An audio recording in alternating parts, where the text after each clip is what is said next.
The following is a BATV production, made with the equipment that is available to residents of our cable viewing area. To learn more about television production and the equipment that is available to you, please visit www.mybatv.com.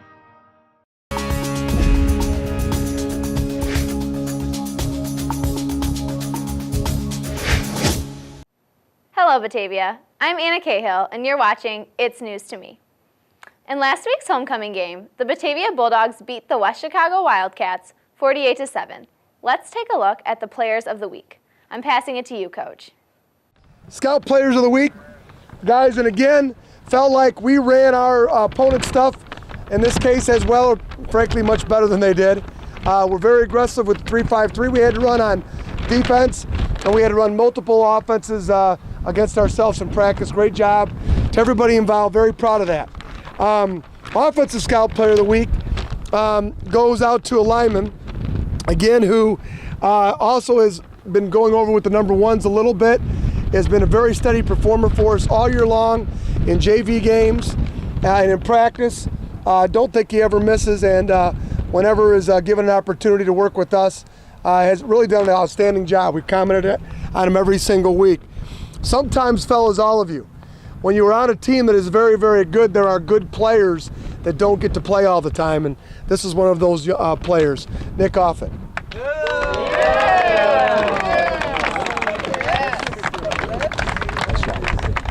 Nice shot, buddy. Nice shot. Thank you.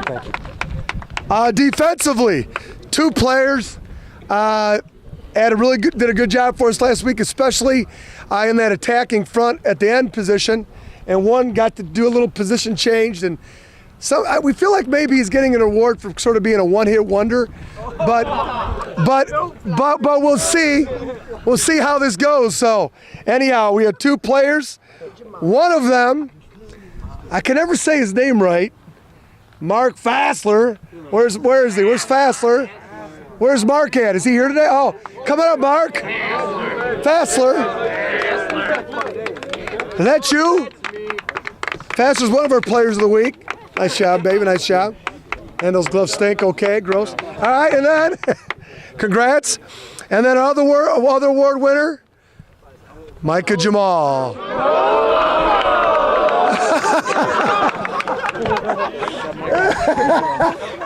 There you go. Keep it going. Nice job. For our special teams player of the week, did a great job on kickoff coverage. Flew down there. Did a great job making some plays for us. Vinny. Yeah! Buddy. Hey, no handshake? Thank you. All right, defensively, we're going to give out two today. One of them is for 2 interceptions. Micah, he caught his. He didn't drop his. You know what I'm talking about, Micah Jamal. Had an opportunity. We're talking about turnovers, guys, trying to get them. So the first one goes to our corner who had 2 interceptions this week, Michael Moffitt. Well done. We need more of those. How many did you drop? I don't remember. One, okay. And then the second one is a thing that's not really about necessarily numbers. And for those of the crowd out there that actually watched the game, West Chicago came out and ran a totally different offense than we were expecting and we worked on all week long. And so we needed a general on the field. I've even started calling him the general now. Again, the numbers weren't necessarily up there, but the leadership and communication and all that stuff is incredibly important. So we're giving a game ball to Dino Simoncelli. Yeah, dinosaur. Yeah. Congratulations. Thank you. Dinosaur. And Coach Gasperi. Guys, another tough week for offense to pick one player, and we kind of narrowed it down to 2, but one of them already got an award today for special teams. So Vinny, congratulations. You were in the running, but you're not getting a second one. But yeah, absolutely. Guys, out of the backfield, we asked for a lot of unselfishness, very much in some of the positions in our backfield, guys, a lot like linemen. And our 2 fullbacks, as we call them, even though they're not really true fullbacks, have really come through the last couple weeks as blockers. And we've even gotten Kevin now finally more involved in the passing game, catching some balls out of the backfield. And hopefully Kevin would get you in the end zone this week. But I think he's averaging about 10 yards a carry on the season. when we sneak in the football, when Skaish isn't getting it. But Kevin Green's been instrumental to our offense, and Kevin, we're glad you're healthy and back with us. Kevin Green. Good job, buddy. Congratulations. Technology has always been a focus in the Batavia School District. Chief Information Officer Tony Inglesi explains the Chromebook Pilot. Beam me up, Tony. Hello, I'm Tony Inglesi and I serve as Chief Information Officer for Batavia Public Schools. I'm pleased to announce that the Board of Education recently approved the expansion of our one-to-one pilot for 6th grade students at Rotolo Middle School. One-to-one refers to the ratio of computers to students, and in this pilot and experiment, we're investigating the benefits afforded by each student having their own personal device in the classroom. The pilot started last fall at Alice Gustafson School, where each 5th grade student was assigned their own personal iPad for use. Last spring, we also began to experiment with Chromebooks for about 100 6th grade students. This expansion will place Chromebooks in the hands of all 6th grade students at Rotolo Middle School, almost 500 in total. In the pilot, we're looking at the impact of technology on learning in the classroom. Specifically, we're looking at how technology can transform teaching and learning by enabling the use of innovative teaching practices, real-time assessment for teachers to make informed decisions about learning, and enhancing our ability to personalize and differentiate instruction for all learners. So far, the results have been impressive. The frequency of innovative teaching practices utilized in the classroom have increased dramatically. Teachers and students are using these devices in ways that increase student collaboration, creativity, and critical thinking. Student engagement has also increased, and students are connecting with peers inside and outside of the classroom and learning in ways that were never possible before. It is truly an exciting experience, and most teachers and students who have participated thus far have remarked that they'd never willingly give up their devices and go back. We will be using the data and lessons learned from this pilot to determine if one-to-one is the way forward for all students in Batavia schools, and if it is, how it will be implemented, and when. At Batavia Public Schools, we're always learning, always growing. You can learn more about this initiative in our preliminary report to the Board of Education, which is available on our website, bps101.net. Going from the future to the past, the Batavia Depot Museum is currently holding their fall exhibit of Civil War medical equipment. It's pretty neat. Tell us more about it, Brittany. Hi, I'm Brittany Bogue with the Batavia Park District. The rich history of the city's past is housed in the Batavia Depot Museum, which is a joint venture of the Batavia Park District and the Batavia Historical Society. The Depot Museum's fall exhibit is going on now and displays Civil War medical practices. While the typical soldier was at high risk of being shot and killed in combat, he faced an even greater risk of dying from disease and infection.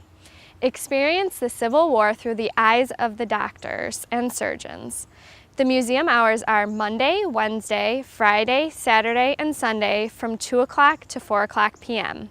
For more information on the Batavia Depot Museum's fall exhibit, please call Carla at 630-406-5274. Thank you.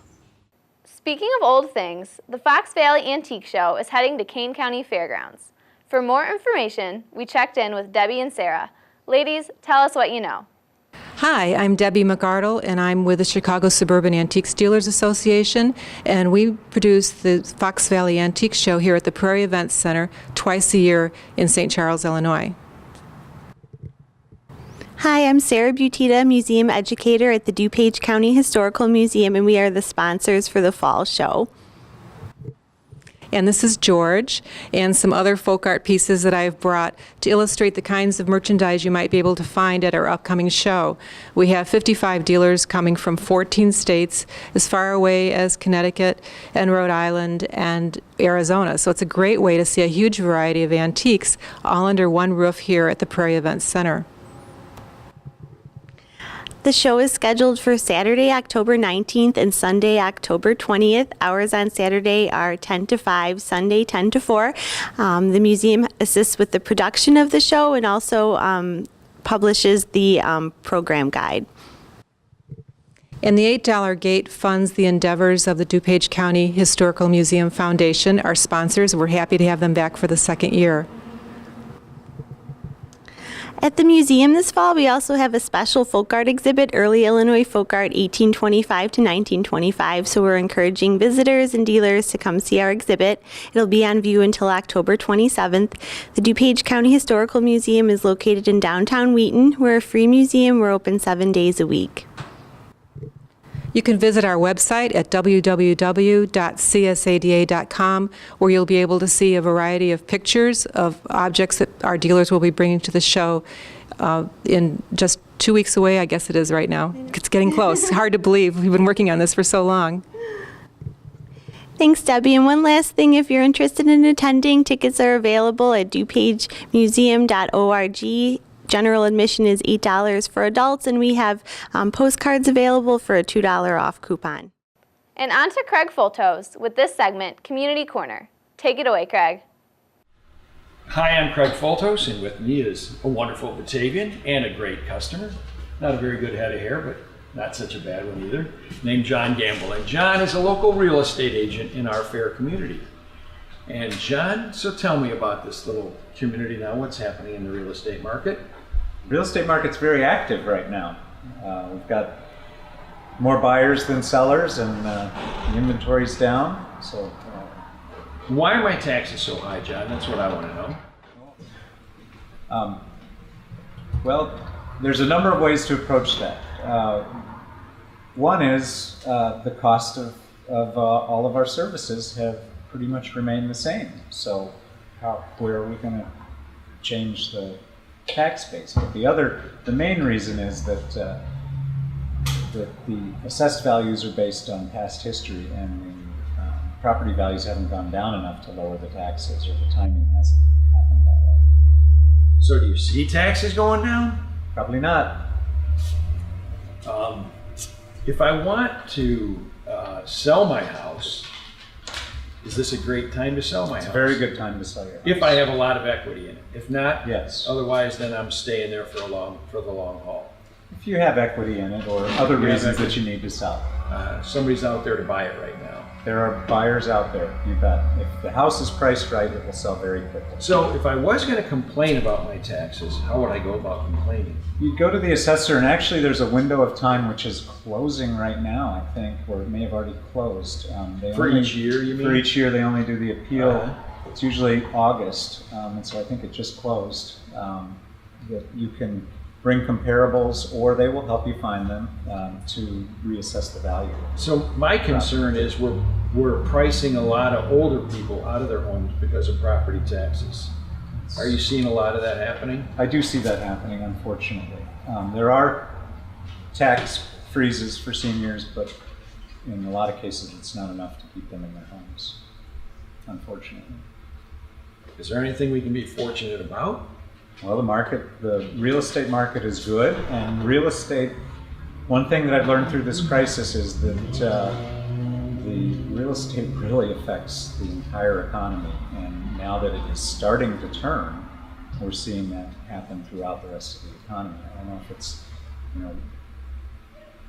which started first, but it definitely helps the rest of us as real estate rebounds. So when you meet all these people that are having hardships, is it hard for you to not take it, like have it affect you emotionally? Yes, it is. Is me cutting their hair and I hear stories, that's a tough thing for me, is to learn to distance myself from it. And, I can't help every single person, but there's an awful lot of people that have had a hard time with it. It's been tough on everybody, and I carry their hardships with me. Well, thank you for your time, John. Thank you. We look forward to filming another segment of It's News to Me. So thank you very much.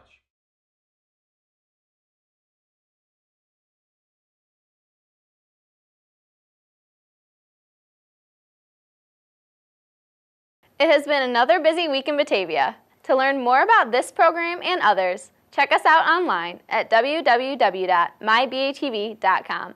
I'm Ana Cahill, and that's News to Me.